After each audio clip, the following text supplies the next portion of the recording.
Working 24-hour shifts, sitting around and within minutes on your way to an emergency. How would you feel to have worked hard to get your dream job? From studying here at MCC to working in the Stanford Fire Department is a fantastic achievement. Today we will meet Rob, who has exactly done this, and he will share his thoughts and feelings about being a firefighter today. And here is your host, John Hartwell.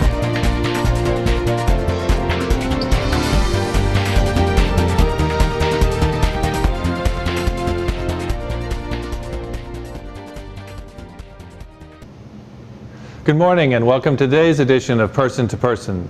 Today we'll be meeting Rob Procaccini, who's working currently at the fire station in Stamford, Connecticut in Woodside, a job in which many of us would not be able to do.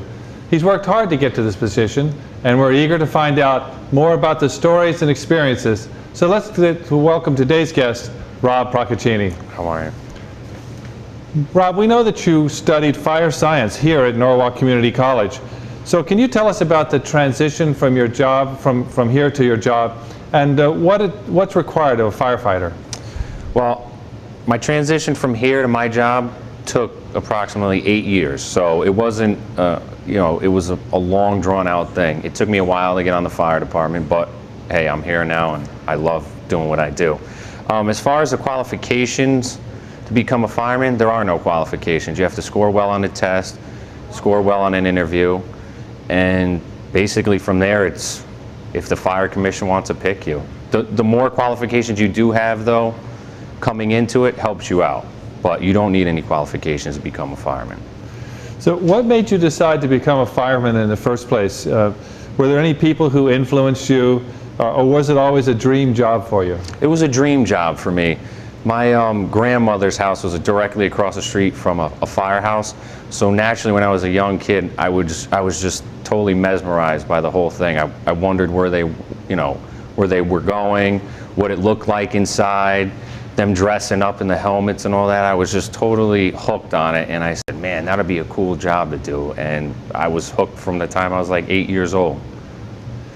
So in the day-to-day in the firehouse, it's a bit of a routine. So let's look at a tape here of you in the firehouse talking about what you do every day. This is where we sleep, do studying. It's basically our home away from home. You know, you have all the amenities in the firehouse that you would at your house. So for the 24 hours that we're at work, this is our home. This is our bedrooms. This is, it's not much, but it's our home. So.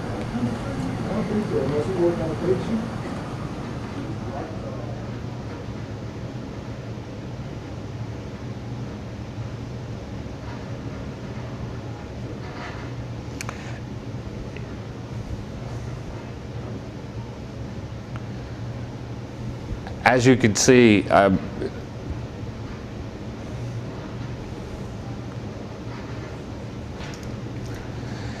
firehouse is just like being at home. There's cleaning to do, there's food to be prepared. It's like a big frat house as far as I'm concerned. It's fun. As far as the day-to-day operations, the only thing that I know that's guaranteed is we have to cook breakfast, lunch, and dinner, and the place needs to be cleaned. Other than that, I don't know if I'm gonna go on 20 calls, 5 calls, or no calls. I don't know what we're gonna do for training. That's up to my officers. I have no say in that. But like I said, the only thing I know that has to be done is the place has to be cleaned, our equipment has to be checked, and we have to prepare the 3 meals. That's probably the most important thing in the firehouse. So firemen don't just put out fires. You respond to many different types of emergencies. Can you talk about some of the most dangerous situations you've been in and what you had to do? The most dangerous incident for me in my career so far was probably a shooting that I had to respond to. We approached the scene, the police were not there, so the scene wasn't safe, but we had to render aid. The guy was laying in the middle of the street and there was a crowd of people, so we had to do something. We didn't know if the perpetrator was still there, what the whole situation was. We honestly didn't care, but as I was getting off the engine, I didn't know what was going on. I really didn't care what was going on.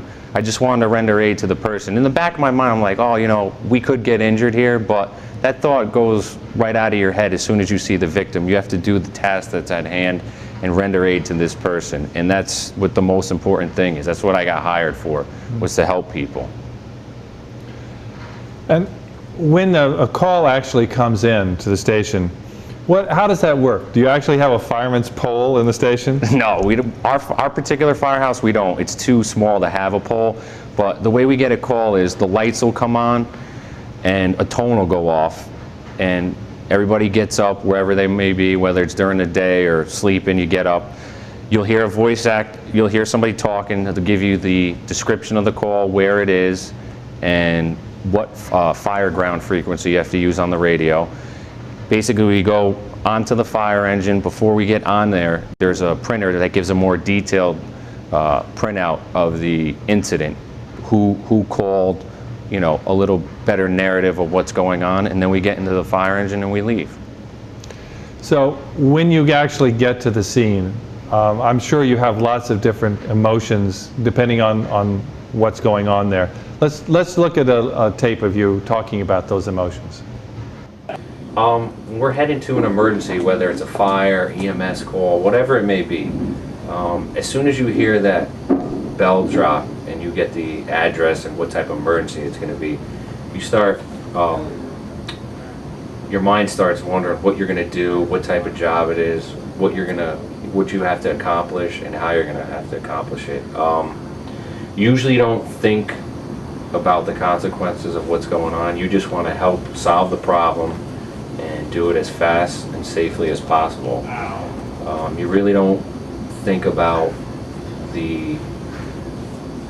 how the person ended up in that situation. All you want to do is try to alleviate that problem and make things better for the people or persons that are involved.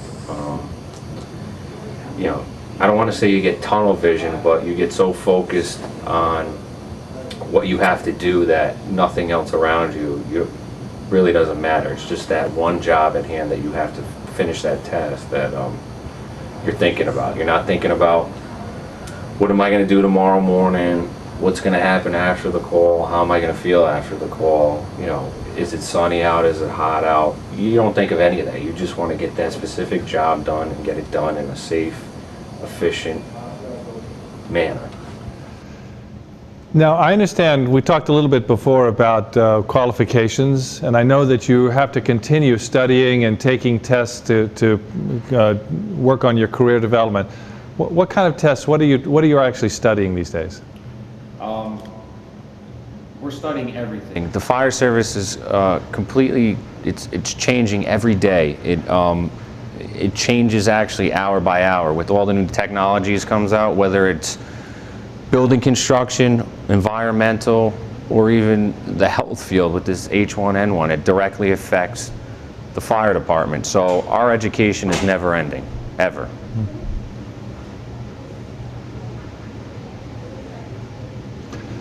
You've been working as a fireman now for about 4 years.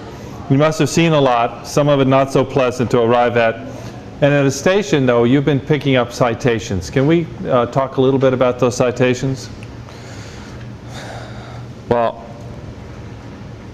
I personally haven't had one, but my company is pretty highly decorated as far as citations. You can get a citation from a water rescue to a fire. I mean, there's a plethora of different ways you can get a citation.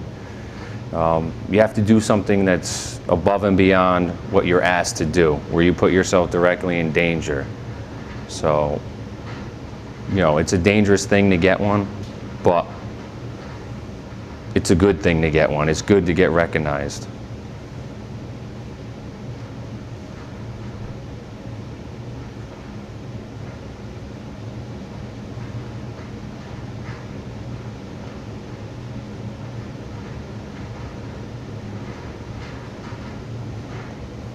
Engine 5 or Rescue 1 have received over the years.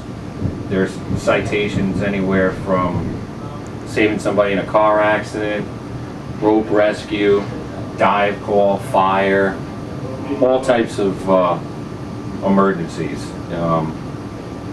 We handle every type of emergency that's possibly that could happen, we handle it. And these are citations that we've gotten over the years in this company. We know you're very passionate about your job. Can you see you doing this for the rest of your career? And if you had advice for prospective students here at NCC, what would you say to them about this job? This job is the greatest job in the world, at least for me. I don't know about anybody else, but anybody that's pursuing this field, it's not a job, it's a calling. It doesn't matter, you know, you're not going to make a lot of money, but it's very rewarding. So all those prospective people that want to become a fireman one of these days, I'm a prime example.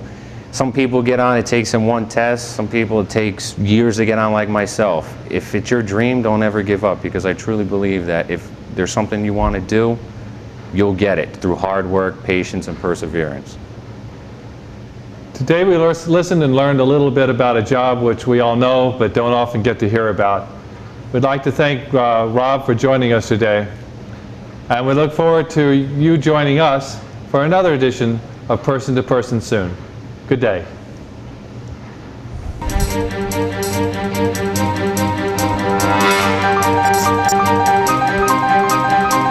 This has been a new edition of Person to Person. I am your announcer, Julian Cheslow.